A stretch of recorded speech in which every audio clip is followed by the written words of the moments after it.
It's Kat here, your favorite ginger bibliophile. Hope you're all doing really well, and I hope you're in the mood for some grim tales and some little man. We're gonna have a pouty Franny because she was on the floor protesting in my library. You can't make me leave. Come rub my belly. You can't make me leave. Because apparently she really likes the rug in there. But she doesn't want to come visit when I'm doing reading sprints. And little man who keeps running in going, Mama, you need to go somewhere else. No recording or sitting in there. Because he does not like the library. But I've been in there all morning, so we had to come out. Now she's pouting. Mama, I was on your rug and it was cute and sweet. And I wanted belly rubs.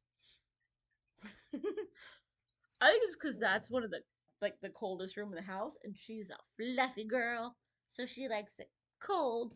Me and Lil Man are kind of cold. Come on. Yes. So he wants in the living room because it's the warmest room in the house. Yes, it is. Mama. Couldn't resist. If he's gonna lay there, he's getting a little full on snuggle. So we should be safe because it's storming very badly. So I don't think anyone's out for him to guard us from. Yeah, he's got a toy, so there's no bullies and having the audacity to be in their own driveway or garage right now. So we're gonna get into the story. Maybe with some interruptions, maybe not. Let's see if we can get some cute big girl. Because we all know that's what you're really here for. It's not the stories, it's the puppies. And the kitty, but he only likes it in the library, so you might see him on the Friday night sprints. And then we'll get into the story, huh? Are we getting into the new fairy tale today? The Wolf and the Fox. I don't know how that one's gonna go. Fox wasn't very nice to the wolf in the last one.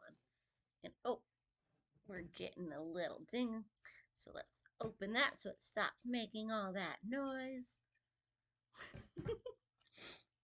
And of course, this is one that I have never read before because, yeah, I think I'm going to be saying that for the next, 180 ish ones because we're on story 73 at it, 252 now.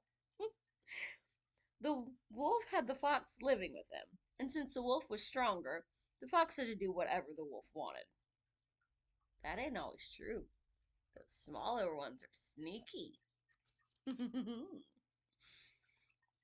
So the fox's greatest desire was to get rid of his master. One day, they both happened to be walking through the forest, and the wolf said, Red Fox, get me something to eat, or else I'll eat you instead. Normally, I like wolves and I want to pet them because they're so cute. Why they gotta, look like a fluffy friend if they're not gonna be fluffy and friendly? I know of a farmyard where there are two young lambs, the fox responded. If you want, we can go and fetch one. But I want to pet the lamb too. They're like little clouds on legs. That was fine with the wolf, and off they went. The fox stole a little lamb, brought it to the wolf, and departed. Meanwhile, the wolf ate the lamb, but was not satisfied. He wanted to have the other as well, and went to fetch it. However, he was so clumsy while trying to get it that the lamb's mother heard him and made such a terrible noise by the bleating and whining that the farmers came running. Upon discovering the wolf, they beat him mercilessly until he retreated, limping and howling, back home to the fox. Oh, poor Wolfie. But also, yay, saved the lammy, so. I'm kind of torn on that one. That was some trap you led me into, he said. I wanted to get the other lamb, but the farmers caught me and beat me to a pulp. Why are you such a glutton? Replied the fox. The following day they went out into the fields again, and once more the greedy wolf said, Red Fox, get me something to eat, or I'll eat you instead. Well, they must not have hurt him too bad if he's already perfectly fine the next day. So much for that, limping and howling. They went to the farm, I know of a farmhouse where the wife will be baking pancakes tonight. Ooh, with bacon. Let's go there and get some. They went to the farm, and the fox sneaked around the house, looking and sniffing about until he discovered where the dish was. Then he snatched 6 pancakes and brought them to the wolf. Now you've got plenty to eat, he said, and went his way. The wolf gulped down the pancakes in a jiffy and said, They've only increased my appetite. So he went to the farmhouse and reached for the dish. However, it fell to the ground and made such a tremendous crash that the farmer's wife came out. When she saw the wolf, she called some people who rushed to her side and beat the wolf so badly that he ran back to the fox in the forest with 2 lame legs and howled like mad. So did he run or did they mess up his legs again?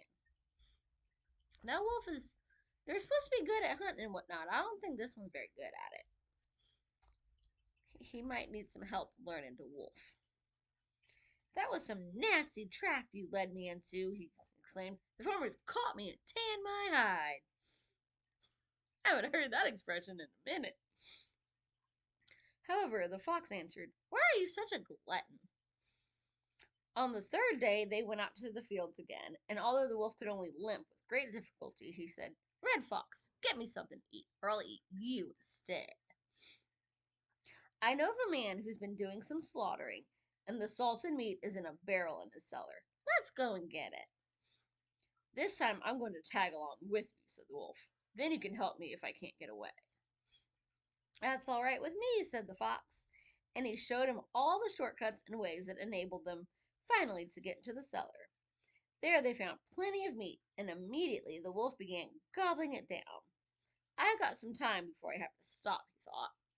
The fox also enjoyed the meat, but he kept looking around, and he often ran into the hole through which they had come to make sure that his body was still thin enough to slip through. It ain't been thin, but I get making sure it doesn't, get even bigger when you get a really good meal. It can get a little tight in there. My dear fox, said the wolf, could you tell me why you're continuously running back and forth and jumping in and out of the cellar? I just want to see if anybody's coming, the sly fox answered. Hmm? Told you not to mess with those little ones just 'cause you're big. Just don't eat too much. Right at that moment, the farmer came. He had heard the fox jumping in and out of the cellar. When the fox saw him coming, he went right through the hole in one jump and landed outside. The wolf wanted to follow him, but he had eaten too much and was so fat that he could not get through. Consequently, he got stuck in the hole. I could just see like a little wolf booty just flailing around his little fluffy tail going, ah! Kind of like little man does when he's really excited. The little butt just goes. Then the farmer came with a club and beat him to death, while the fox ran into the forest, glad to be rid of the old glutton. Ah, poor wolf, though he was a bully. So, that's a grim tale. We ain't actually had a very grim one in a while. So, hopefully you enjoyed that, and I will see you soon. Bye. Happy reading.